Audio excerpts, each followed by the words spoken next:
ตอนขึ้นเฮือนน้องใดแหละมือขึ้นเฮือนน้องใดแหละเฮาซื้อกระปุ่นซื้อยังไปแหละเฮาถ่ายคลิปดีๆกับน้องแหละมีอ่าผู้ที่เฮาเคยแบบไปถ่ายคลิปถ่ายหยังเคยเอาของเอาหยังให้จังซี่นะอย่าเข้ามาตีเฮาตอนนั้นถือไม้ใหญ่เตียวแล้วระดับซ้ำแขนไปแล้วเฮาไปกับน้องประมาณ2คนนี่แหละย่างลูเขามาใส่ถือไม้มาเฮาก็ยังคิดอยู่ว่าหรือว่าเป็นน้ำเมียเล่าแบบมาขอเงินหรือว่าบ่มีเงินซื้อกินแล้วเฮาเอาเงินให้100,000หรือ50,000แล้วเราคิดว่าเฮาแบบมีอีหยังกับเมียแล้วบ่เนาะหรือว่าจะเป็นเรื่องนั้นแต่ว่าเราก็อยู่น้ำกันตอนเอาเงินให้น้องบิลลี่ก็งงว่าตอนเอาเงินให้ก็เห็นเราก็เห็นว่าเมียเราบ่มีเงินซื้อยาใช่ยังเขาก็เอาเงินให้สิเราก็แนมเห็นปกติ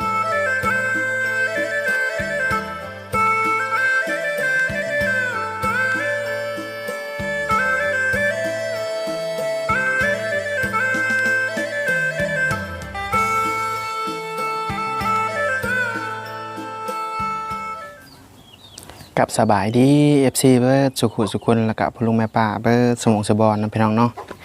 มื้อนี้เนาะมาเจอกับบิลลี่แล้วพี่น้องรอบ2เนาะหลังจากที่ว่ามือวันก่อนนี่ได้ปล่อยคลิปมี FC ให้ไปหาน้องใดพี่น้องเนาะแล้วก็พอดี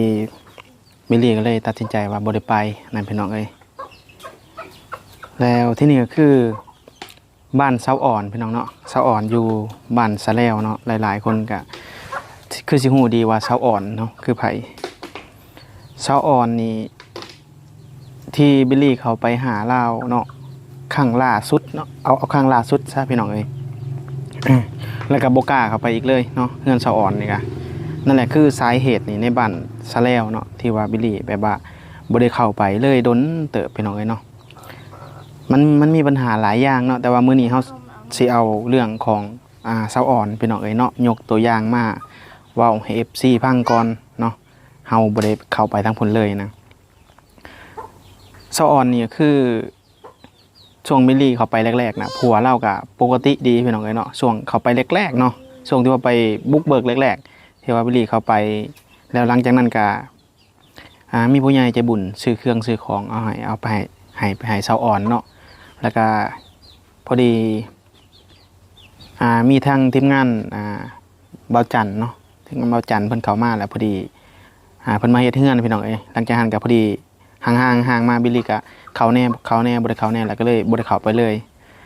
ครั้งสุดท้ายที่ว่าบ่ได้เข้าไปนี่เนื่องจากว่าเข้าไปแล้วผัวเสาอ่อนนะพี่น้องเนาะผัวเสาอ่อนเราแบบทรงเราแบบเป็นตาย่านนะลักษณะแบบว่าคือสิแบบสไตล์แบบว่าบ่คือตะกี้บ่คือช่วงที่ว่าเฮาไปแรกๆช่วงเฮาไปแรกๆเราก็แบบสไตล์แบบว่าเว้าเข้าใจแน่เว้ากับเฮานี่เข้าใจเนาะแล้วก็มารยาทก็อ้อมนอนทำตนแน่นนึงแต่ว่ามานักที่ช่วงแบบหลังๆมานะพี่น้องเล่าแบบแบบคล้ายๆว่าอยากมีอาการแบบมีอคตินะพี่น้องเนาะกับซุมเฮาแล้วก็อาจจะหลายๆคนนะเข้าไปกับเราแหละคือมีชาวบ้านเนาะบอกบิลลี่ว่าคือผัวเสาอ่อนนี่เนาะว่าเพิ่นอาจจะเล่นยาอย่างประมาณนี้นะพี่น้องเนาะจากแมนบ่แมนแต่ว่าบิลลี่ก็ได้ยินชาวบ้านเพิ่นบอกมาว่าบ่อยากให้บิลลี่เข้าไปปานใดเนาะซึ่งบิลลี่ก็บ่ฮู้ความจริงว่ามันเป็นเรื่องจริงบ่ที่ว่าเพิ่นเล่นยาแล้วว่าล่าวแบบตีเสาอ่อนตลอดเนาะพี่น้องก็หลายๆคนก็คือสิฮู้คือได้เบิ่งคลิปบางหลังนี่เพิ่นคลิปของทางทีมงานเบาจันเพิ่นออกมาเนาะหลายๆคนก็คือสิเบิ่งคลิปเพิ่นเพราะว่าเสาอ่อนเราก็ออกจากบ้านเนาะเพราะผัวตีอยู่บ่ได้ลูกน้อยนะลูกน้อยแน่แล้วก็อยู่บ้านกับผัวก็ตีนะพี่น้องอยู่บ่ได้บ่มีไผซอยได้บ่มีไผกล้าซอยนะคันผัวเราหายนะแถวนั้นนะบ่มีไผกล้ายุ่งเลยก็คือคันตีก็คือตีอย่างเดียวเลยนะนั่นแหละที่ว่าสาเหตุที่ว่าบิลลี่บ่ได้เข้าไปหาเสาอ่อนนี่ก็ครั้งสุดท้ายที่เข้าไปก็เสียวๆอยู่หน่อยนึงพอดีแบบลักษณะแบบว่าเขาเจ้าบ่อยากคือเก่านะผัวเราบ่คือเก่าแห้งบ่คือตอนทำอิฐที่ว่าบิลลี่ไปนั่นตอนทำอิฐที่บิลลี่ไปนี่ก็เราก็โอ้มารยาทดีแห้งพี่น้องเนาะแบบคือบิลลี่ตอนผู้ใหญ่ใจบุญให้ซื้อรถจักรไปให้นะครับบิลลี่ก็ซื้อรถจักรไปมอบให้เพิ่นแล้วก็เอาเพิ่นมายืนเว้าแล้วก็เพิ่นก็แบบยืนแบบกระโตคดแบบนี้นะแต่ว่าหลังๆเข้าไปช่วงหลังจากที่ว่าเบาจันเฮ็ดเฮือนให้แล้วบ่พี่น้องบิลลี่เข้าไปหลังๆมาหั่นก็รู้สึกว่าคำเว้าเราอยากแข็งขึ้นเรื่อยๆแล้วก็ จนบิลลี่บ่กล้าเข้าไปหั่นแหละพี่น้องเอ้ยเนาะบิลลี่ก็ว่าตะกี้ว่าอยากเว้าอยู่หักเว้าไปก็ย่าน FC หลายคนว่าเฮานี่ใส่ยาเขาเจ้าหรือว่าใช้ร้ายย่านผู้อื่นได้ดีกว่าเองประมาณนี้นะคันบิลลี่สิไปบอกว่าโอ้ผัวเราเป็นแบบนี้ใส่เฮานี่ย่านพี่น้องเนาะ FC บ่มักบิลลี่อีกเนาะและมันมีได้ที่ว่าเฮือนบางเฮือนในบ้านซะแล้วนะที่ว่าบิลลี่เคยเป็นสะพานบุญนี่เอาเครื่องเอาของไปมอบให้เนาะบ่ว่าจะเป็นรถจักรบ่หรือว่าผู้ใหญ่ใจบุญเพิ่นให้สร้างเฮือนสร้างซ่านให้นี่มีเทื่อนึงเนาะถึงขั้นว่าจับไม้ค้อนนี่อยากแล่นเข้ามาทำลายบิลลี่พุ่นได้พี่น้องเอ้ยกับน้องๆที่ไปนํเนาะซึ่งมันมีปานนั้นพุ่นได้บิลลี่ถึงว่าบ่ได้เข้าไปในบ้านนั้นเลยแต่ว่าพี่น้องเอ้ยเนาะหลังๆมาเขาเจ้าก็ออกมาขอโทษบิลลี่เนาะแต่ว่าบิลลี่ก็ยังงงอยู่ว่าแบบอยู่ละล่ะคือว่าอยากคล้ายๆว่าอยากมาทำลายเฮานะพี่น้องเอ้ยเฮาบ่เฮ็ดอีหยังให้เลยนะแต่ว่าเพิ่นมาขอโทษแล้วบิลลี่ก็บ่เป็นหยังแต่ว่าเข้าไปมันก็ยังบ่สบายใจคือเก่านะพี่น้องเอ้ยเพราะว่ามันมีหลายเฮือนที่ว่าแบบมีอคตินะพี่น้องเอ้ยเฮาก็บ่ฮู้ว่าเป็นหยังเนาะว่าทั้งที่ว่าผู้ใหญ่ใจบุญเพิ่นให้เฮาไปช่วยเหลือเขาเจ้าแล้วเขาเจ้าน่ะแบบยังบ่พอใจยังอยากได้นั่นอยากได้อันนี้อยากได้ใหญ่ซ้ำนี้อยากได้ใหญ่ซ้ำนี้ของผู้นี้คือได้ใหญ่ซ้ำนี้บัดของผู้นี้คือได้น้อยซ้ำนี้เขาเจ้าจะติแบบนั้นได้พี่น้องเอ้ยบางเฮือนน่ะเนาะนั่นแหละที่ว่าบิลลี่ก็ปวดหัวนำพี่น้องเอ้ยถามว่าคิดฮอดกันเขาเจ้าบอกก็คิดฮอดอยู่ช่วงแรกๆแต่ว่าคือคู่มื้อนี้ก็มันก็เข้าไปบ่ได้พี่น้องเอ้ยมันก็บ่ปานใดนั่นแหละเพราะว่าคือหลายๆเขตน่ะคือเขตของน้องใดกับผัวยกตัวอย่างสินะบิลลี่ก็เข้าไปบ่ได้อยู่แล้วตัวนี้นะเพราะว่าช่วงที่บิลลี่ออกมากะเราว่าเราปะกันกับผัวนะ FC ก็สนับสนุนคันบ่อยู่ร่วมกันบ่ได้ก็บ่เป็นหยังแต่บัดแล้วคืนดีกันบัดนี้แหละ FC บีบให้ไปเอาของคืนเราก็บ่กล้าไปเอาบัดนี้ไปเอาทั้งพุ่นพี่น้องเราก็เราบอกว่าพี่น้องเราอยากได้เงินบัดนี้มันก็เลยแบบกลายเป็นว่าเป็นเรื่องเป็นราวแบบคู่หลังเฮือนเนาะเกือบคู่หลังเฮือนว่าสิซะพี่น้องเอ้ยเนาะเกือบคู่หลังเฮือนเนาะแต่ว่าสิ่งที่ว่าบิลลี่บ่สบายใจที่สุดก็คือมีเรื่องนึงที่ว่าตอนขึ้นเฮือนน้องใดพี่น้องเอ้ยเนาะอยู่ซื่อน่ะบิลลี่ไปถ่ายคลิปเฮือนน้องใดซื้อเครื่องไปให้น้องใดขึ้นเฮือนน้องใดเนาะและมีคนบางคนเพิ่นอยากเข้ามาทำลายบิลลี่ตอนนั้นแต่ว่าก็ขอโทษขอโพยกันแต่ว่ามันยังแบบบ่สบายใจนะว่าอยู่ซื่อแล้วเขาจะจับไม้ค้อนย่างมาสิมาตีชุมเฮานะเฮาบ่ฮู้ว่ามันเป็นอีหยังแบบใดนะแล้วก็ฆ่าหันก็เลยโอ้บ่สบายใจมาเลยพี่น้องเอ้ยทั้งที่ว่าเฮาบ่เฮ็ดหยังผิดได้เรื่องนี้เดี๋ยวสิเอามาเล่าเนาะคลิปต่อไปพี่น้องแต่ว่าคลิปนี้เอาของสะอ่อนก่อนพี่น้องเอ้ยของสะอ่อนก็บ่ได้เข้าไปเนาะที่ว่า FC เพิ่นบอกให้เข้าไปหาน้องใดหรือว่ามี FC ท่านอื่นอยากให้เข้าไปหา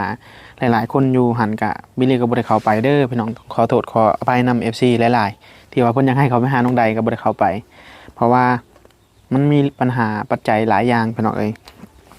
แล้วก็ของสะอ่อนเนาะสะอ่อนนี่ก็ที่ว่าเพิ่นเดี๋ยวนี้เพิ่นก็น่าจะอยู่น้ำผัวบ่หรือว่าไหนๆเนาะบิลลี่ก็บ่ได้สืบข่าวๆเพราะว่าไปวังหลังนี่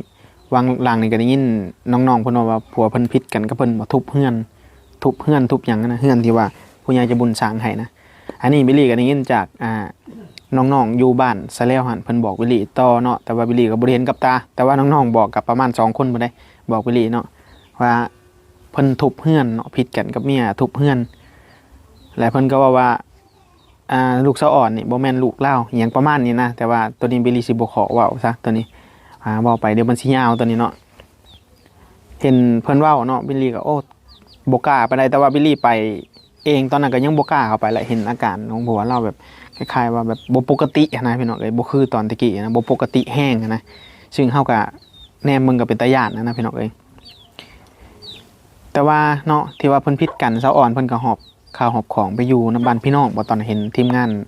ทางเบาเตียงเพิ่นเห็นหอบไปอยู่นำพี่น้องอยู่พุ่นเนาะเฮือนที่ว่าผู้ใหญ่สั่งให้ก็บ่ได้อยู่แล้วก็ผิดกันอีกรอบ2ก็ไปหาทางเบาอันยังบ่เสี่ยงบ่หรือเบาจันนี่แหละนั่นแหละสะอ่อนนี่ก็บิลลี่ก็บ่ได้เข้าไปเนาะเพราะว่าย่านผัวเพิ่นนั่นแหละคันสิเว้าตรงๆเนาะเพราะว่าบ่อยากมีปัญหากับผัวเพิ่นก็เว้านั่นเว้านี่หลายๆอย่างนั่นล่ะเวลาเพิ่น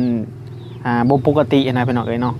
เว้านั่นเว้านี่หรือเตะนั่นเตะนี่ทุบนั่นทุบนี่นะพี่น้องเอ้ยเนาะซึ่งเฮาก็บ่ได้เข้าไปอันนี้เป็นอีกเฮือนหลังนึงอยู่บ้านซะแล้วแต่ว่ามันมีหลายหลังแห้งที่ว่าเฮ็ดให้เฮานะมันเข้าไปบ้านนะแบบบ่สบายใจนะกายไปซื่อก็ยังบ่สบายใจพี่น้องเอ้ยเนาะเนื่องจากว่า ช่วงแรกๆที่เคยเข้าไปนะเนาะจักข้าวเปียกจักข้าวปุ้นยังสินะพี่น้องไปแจกเนาะจักมีเสื้อผ้าจักรถจักรจักผู้ใหญ่ใจบุญช่วยเรื่องเฮือนแต่ว่าสิ่งที่ว่าเขาจะเอาได้ของไปแล้วมันกลับแบบเป็นเรื่องที่ว่าวุ่นวายแห้งนะพี่น้องเอ้ยมีตีกันแน่มีปะกันแน่ยังอู้ถึกนึกน้องพี่น้องเอ้ยมันคล้ายๆว่ามันเกิดขึ้นแบบว่าเกิดขึ้นแบบจริงที่ว่าแบบมันบ่เป็นตาเกิดขึ้นนะทั้งท่าที่ว่าผู้ใหญ่ใจบุญเพิ่นก็เบิ่งเนาะเพิ่นก็สนับสนุนผู้ใดบ่มีอีหยังเพิ่นก็ซื้อให้เด้พี่น้องเนาะก่อนอื่นเนาะบิลลี่ก็อยากขอบคุณทางผู้ใหญ่ใจบุญแล้วก็ FC ที่ผ่านมาเบิดสุขุทุกคนเนาะที่ว่าได้ซอยเนาะหลายๆเคสเนาะผ่านทางบิลลี่แล้วก็ผ่านทางคนอื่นนำพี่น้องเอ้ยก็ขอบคุณหลายๆแต่ว่าคันว่าผู้ใด FC ท่านใดอยากให้เขาไปเนาะอยู่หั่นก็คันว่าบ่ได้เนาะดนๆบางเทื่อกายเจอกันแต่ยังก็สิถามอยู่พี่น้องเอ้ยก็บ่แม่นแล้วว่าบ่เข้าไปเลยสิบ่เข้าไปเลยบ่เฮาก็กายไปบางเทื่อบางอย่างเห็นกับเจ้าขายน้องไม้น้องตอกก็สิแวะถามไผข่าวๆอยู่พี่น้องเอ้ยแต่ว่าคันอยากให้เขาไปหาโดยตรงเนี่ยคือนี่แหละคันแม่นบิลลี่เขาไปหาน้องใดโดยตรงก็คือตาม FC คอก็สิถูกทาง FC หลายๆคนนั่นแหละเพิ่นบ่มักพี่น้องเอ้ยเนาะบิลลี่ก็เข้าไปบ่ได้พี่น้องเอ้ยสองมากก็บิลลี่ก็บ่อยากเข้าไปแน่นะเพราะว่าคันมันบ่มีปัญหาหยังงั้นบิลลี่เข้าไปคือสมมุติว่าอยู่บ้านบางคุ้นก็เข้าไปได้ปกติพี่น้องเอ้ยเนาะคืออยู่บ้านซะแล้วมันมีปัญหาหลายอย่างเซาอ่อนนี่ก็เพิ่นจะตีกันกับผัวกับอีตนเพิ่นอยู่พี่น้องเอ้ยลูกน้อยๆนึงลูกก็ยังน้อยๆน้อนึงพี่น้องเอ้ยหอบลูกหอบยังย่างไปตอนที่วิลลี่ไปเจอแรกๆหั่นเป็นตาแพงในครอบครัวเรา